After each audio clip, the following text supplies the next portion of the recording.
Good afternoon. Today I'm going over Chapter 4, Pronouns, and I just want to cover a few things.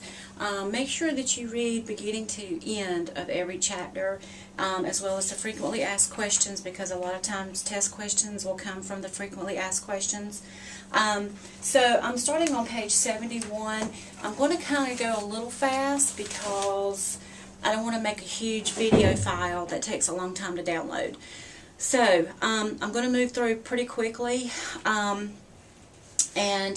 the first thing on page 71 is talking about subjective case, objective case, and possessive case.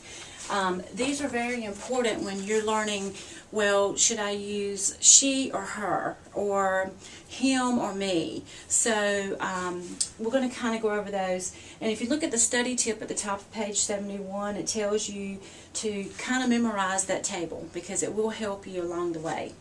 So the very first thing there is talking about subjective case. Subjective case is usually going to be like the subject of the sentence. I will, she will, we will, you will.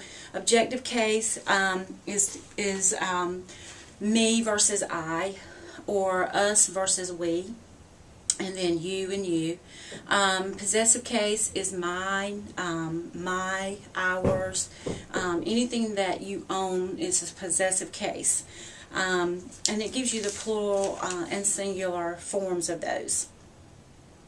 Now, the objective case can be direct or indirect. Direct asks the questions what or whom. Indirect asks the questions to whom, to what, for whom, and for what.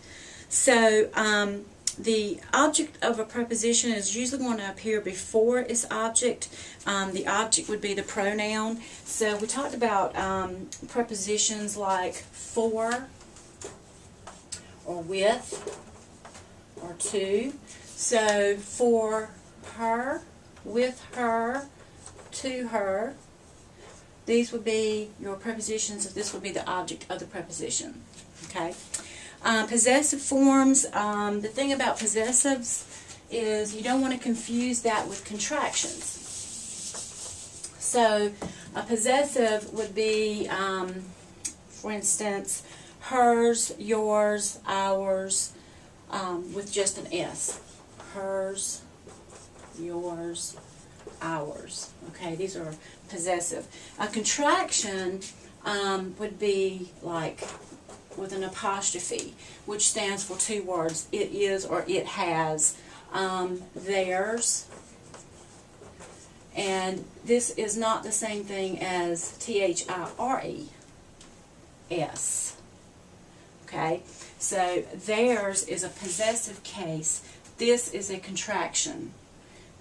This meaning for a person. Okay? So make sure you know the difference between those. Also, pronouns can be adjectives like my car. The adjective would be my. Our, your, his, her, my car, our car, your house, her house, his house. So those could actually be adjectives. And I hope I'm not going too fast, but you can replay this over and over. Compound subjects, and this is on page, my book here, this is on page 72. The thing about compound subjects is knowing which pronoun I should use. So the first example there, it says Stephen and she met with the consultant. Okay, so in this case, you're going to ignore Stephen and, okay? She met with the consultant. The second sentence, you and I must make our reservations. You wouldn't say you and me must make our reservations, because if you ignored you and, the words you and say me must make our reservations, it's not going to sound right. So that kind of tells you which one I should use, I or me, okay? So, on page 73, comparatives. And comparatives are, for example, the first sentence there is basically implying what you're leaving out, okay? So, the first example there, and let me get my glasses.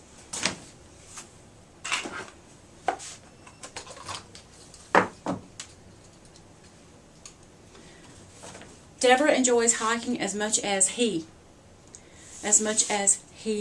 enjoys hiking. So again, that's how you know how I should use, which pronoun I should use. So instead of saying Deborah enjoys hiking as much as him, which to me that doesn't really sound right either, but anyway, what it's doing here is leaving out words that you would imply, okay? Appositives, these rename the previously mentioned nouns or pronouns. So we teachers are devoted to our students. So teachers is your appositive. It's renaming the pronoun we. Reflexive pronouns usually end in self or selves. They also reflect on their antecedents. Antecedents is kind of the same thing as an appositive. It renames the previously mentioned noun or pronoun. So the example here, I prepared the gourmet meal myself. Myself is talking about I in the sentence. So that's what that's done. It's reflecting on the pronoun. Do note that it says if there are no previously mentioned noun or pronouns stated in the same sentence, use a personal pronoun instead of a reflexive pronoun. So send your request to either James or me, not myself. I hope that makes sense. Because reflexive is going to end with self or selves. So in this case, you're going to use a personal pronoun instead of a reflexive pronoun. So you wouldn't use myself because it ends in self. Okay. Also note that there is no such words as his self, themself, and their selves. No such words. Alright, then we're going to go down to subject complements.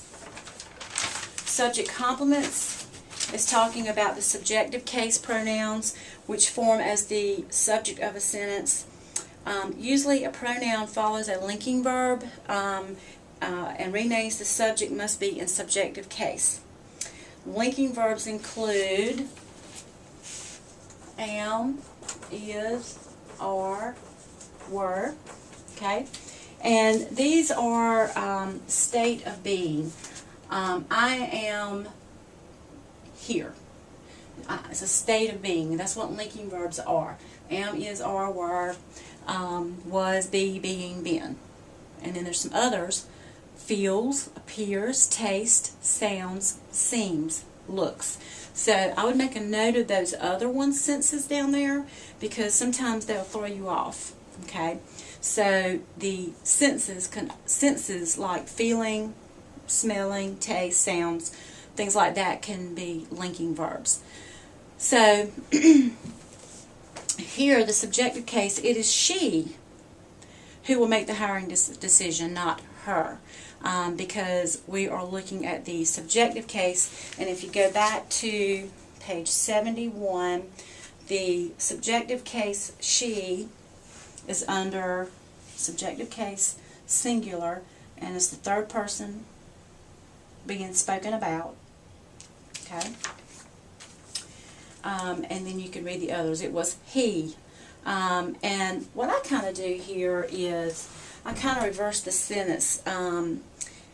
She is the one who will make the hiring decision, not her. Her is the one who's making the hiring decision. Doesn't sound right. So that's kind of how I remember that. So I hope that helps. Verb phrases. When you're talking about verb phrases, you will have helping verbs like might, have, been. Might have been is a verb phrase. Okay, and in this case, and this is on page 74 at the top, when you're looking at a sentence with a verb phrase like this, look at the final verb or the final word in the verb phrase. If it's a linking verb, use a subjective pronoun, and our subjective pronouns again is on page 71 at the top, and you see your singular and plural. Singular I, plural we, second person you, third person he, she, and it, and they is plural. Okay?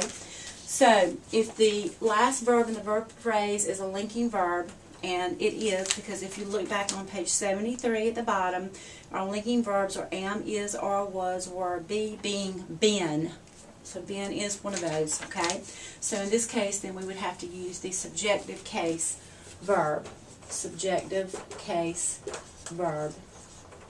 I, you, we, she, he, it, they. Okay? So it might have been they who made the suggestion, not them. So I know them kind of sounds more like it. It's something that you're used to. In this case, it might have been they who made the decision. Doesn't sound right, but that's actually correct grammar.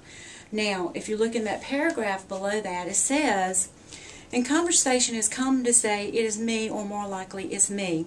Careful speakers and writers, though, normally use subjective case pronouns after linking verbs. If the resulting constructions sound too formal, as the one in that very first example, revise your sentence appropriately. So instead of saying, it is I who placed the order, used I placed the order. So you just reverse the sentence so that it makes sense. Okay, so that's level 1, and I'm going to stop here and I'll do a level 2 video. If you have any questions, just send me a Gmail. Okay, thanks.